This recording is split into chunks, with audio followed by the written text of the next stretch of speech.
I often get asked what my favorite wood is, and honestly, I really don't have a... Oh, great. I already messed up. Here we go.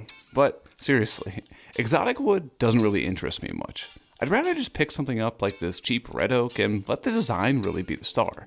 And instead of bouncing around explaining why one choice of wood is better than another, let's just get started.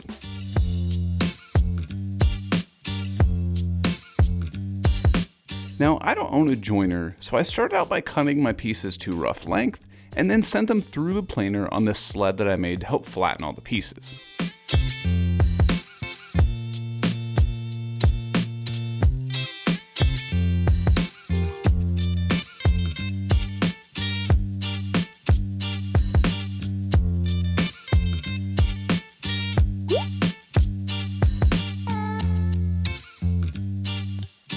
A quick pass with the track saw gives me a perfectly straight line on the edge of the boards, and a pass through the table saw cleans up the other side.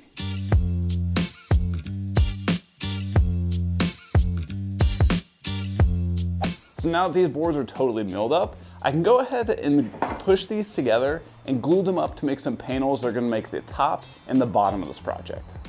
Now, gluing up boards isn't really exciting, so let's hit that time travel button and flash forward to tomorrow. Hold on to your butts. So the glue is finally set up on the panels that are behind me. So the next thing that I need to do is trim those top and bottom panels down to their final length. Now, during this video, I'm going to show you a couple different ways to trim panels, but the most DIY friendly way is to use a straight edge and a circular saw to get the length dialed in, and then I can run the panel through the table saw to get that final width.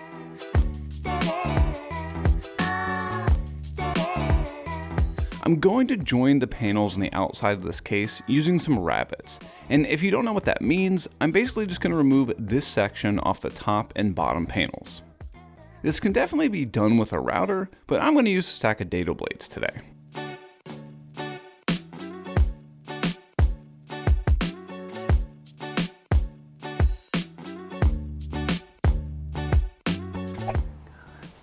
Oh crap, I didn't realize I was recording already. All right, so that's it for the top and the bottom panels of this case, but now let's jump over and make the side panels.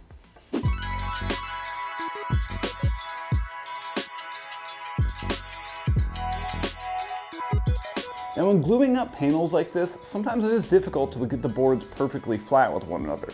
So what I'm going to use today is the domino, but if you don't have one, you can very easily use something like biscuits or dowels. And are alignment aids required? Absolutely not. I just like to use them because it makes the glue up a little bit easier. Oh, and less potential for sanding too. I hate sanding. While I glue up the side panel, I should let you know that I do have full step-by-step plans for this project on my website at spencleydesignco.com, or the link down in the description below. Those plans guide you through every step of the build and include detailed diagrams so you can make an exact replica. Plus, they're in both imperial and metric. Want to download the SKETCHUP file? I've got that available for you too.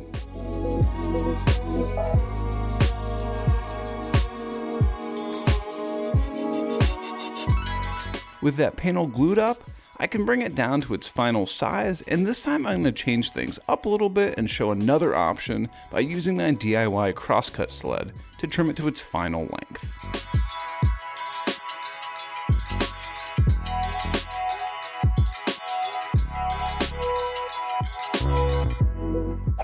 So at this point, I have both the top and the bottom panels done, as well as the two side panels. So the next thing that I'm gonna do is do this interior panel right in here.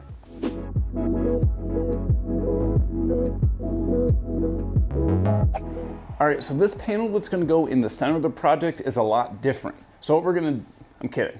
It's just like any other panel. We're just gonna glue it up. So get the music going.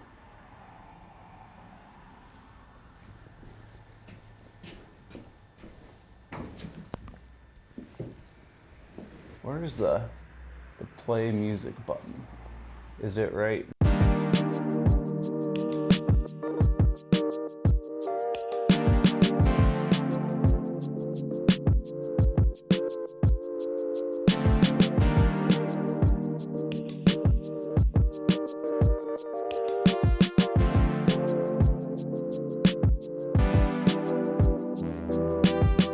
And the third method that I use for trimming panels to their final length is with the track saw.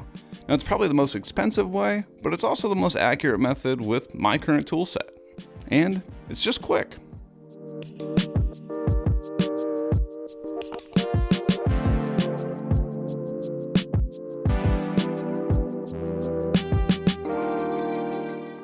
I'm going to attach the center panel to the case using some dominoes.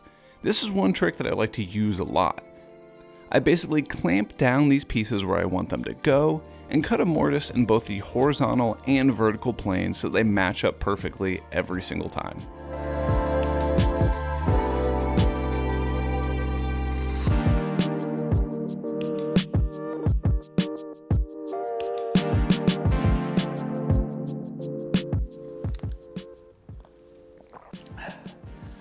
So I thought about putting the top and bottom of this case on right now, but I got these new drawer slides that are really fancy and weird, and I've never used anything like this before.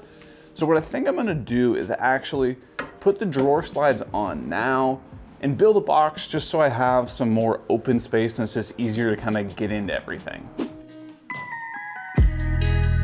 There are a million ways, well, maybe not a million, but there are a ton of ways to make drawer boxes, and I've shown quite a few in my previous videos.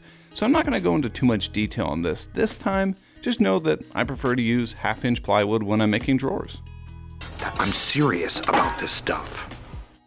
So as a lot of you guys know, I always talk about how much I hate my table saw and that it was like $200 or whatever, and well, I think it's dead. So I was going to adjust the height of the blade and usually use this lever here. As you can see, it's not doing anything to move that motor. And actually, you can move this entire motor by your hand now. So I guess it looks like I'm buying a new table saw. So I ended up taking the motor basically off of the housing of the table saw, and I found these little metal shavings, which looks like they're part of the threads on the gearbox. So if you watch this whole thing can now slide up completely on its own. So obviously that's not gonna work because it's not even gonna hold the motor. So long story short, do not buy this table saw. So as you can probably tell, I had to buy a new table saw, but enough with the delay, let's get back to making the drawer. To hold the bottom panel in place, I cut a 1/2-inch dado in both the front and side pieces. And then another 1/2-inch rabbet on the ends of both of the side pieces. After cutting the bottom panel to its final size, the drawer was good to go. The hardware for these drawer slides requires some pretty specific mounting holes, and rather than trying to decipher the hieroglyphics on the instruction pamphlet, I just bought this pre-made jig. Yeah, it's worth it.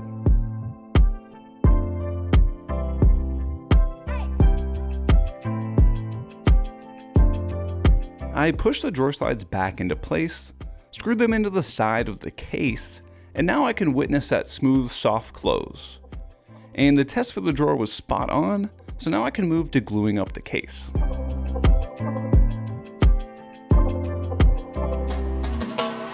With the glue cured, I wrote out a small recess in the back of the case that will hold the back panel in place. I swear I'm not trying to rhyme.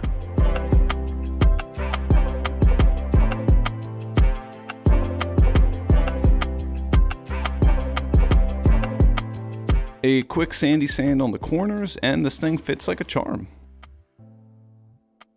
With the case done, I can turn my attention to making the base. I'll start off by cutting some oversized pieces that I'll get the legs from. I can then mark out the start and the stop point of the tapers so I can get 2 legs out of each piece. Now honestly, I have no idea what this angle is here, and it doesn't really matter. To get a perfect cut, I'm just going to make a simple sled. Just run a scrap piece of plywood through the table saw, align those cut marks to the cut edge, and screw down a few support blocks to hold the piece in place to get that perfect taper. After one cut is made, just pop the leftover piece back in the jig and repeat until you have all of the legs made.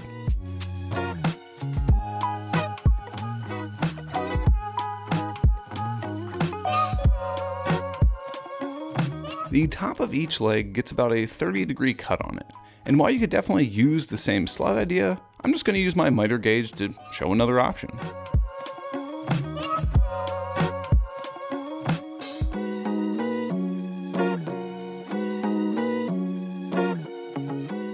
After cutting down a strip for the stretcher, I'll mark out where the leg is going to meet.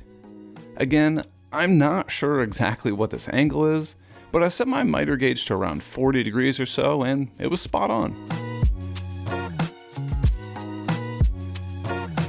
I used some more dominoes here and my DIY clamping blocks to get some even pressure, and I'll throw a link to that build video down in the description. Rather than try to whip up some elaborate jig that cut all the legs to the perfect length, I just ran the base through the table saw.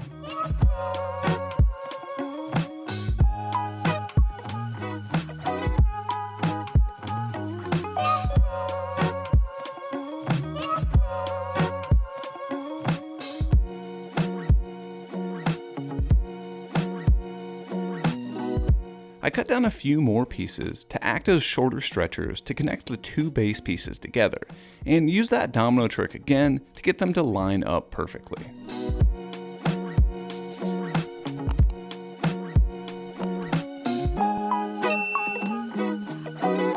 After a little bit of glue action, I came back with a Forstner bit to mortise out a recess for these figure 8 fasteners.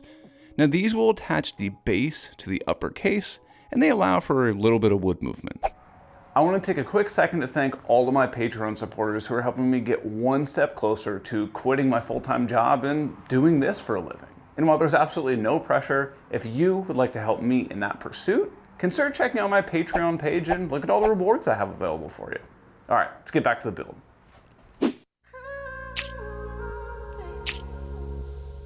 The very last thing to do is make a drawer front, and that's going to be made out of an 8/4 piece of red oak that I cut down to fit perfectly in the opening.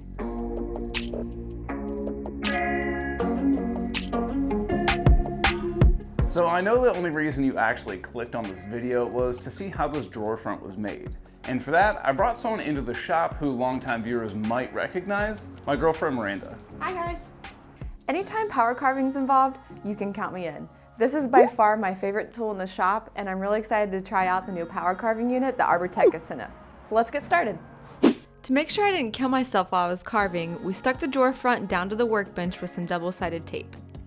My initial idea for this piece was to make it look like flowing water, but before I started on the actual drawer front, I needed to practice on a few pieces of scrap wood to see how to make the design I wanted. I started by just making a few light passes in the wood to establish the general shape, and once I was happy with the way that looked, I carved deeper into those grooves to create depth. This table is going to be used as my meditation table, and honestly, doing the power carving became a type of meditation for me. This is my favorite tool to use because it allows you to be artistic without having to worry about hitting precise measurements or following any plans. I just turned on some good tunes and went with the flow. All puns aside, if you haven't checked out the new Glass Animals album, I highly encourage you to do so.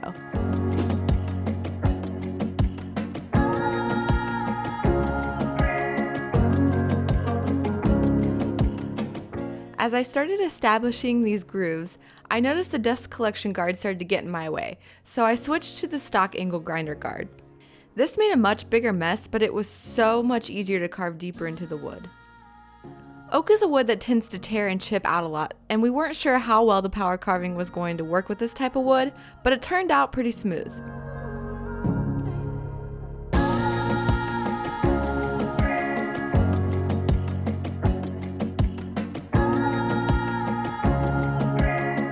At this point, I was a little bummed that my water turned out to look more like the Grand Canyon, but I remembered back to the first time I power carved, and this is the point where you want to stop carving and attack the rest with some sanding. Now you could sand this by hand, but That's terrible. to help with this daunting task, I use this flexible sanding pad that contours to all these rigid shapes.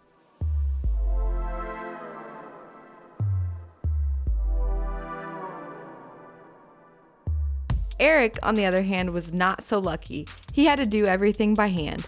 And once the sanding was complete, we put on a few coats of finish to make my vision come to life. This is by far my favorite project and the one closest to my heart. Meditation has been an awesome outlet for me in the past year, and I'm so excited to have this beautiful table to aid in my practice.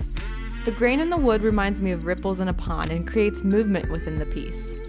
This turned out so much better than I had originally pictured in my head, and for me, this table is not just a piece of furniture, but a work of art. Some might even call it groovy. See you on the next one!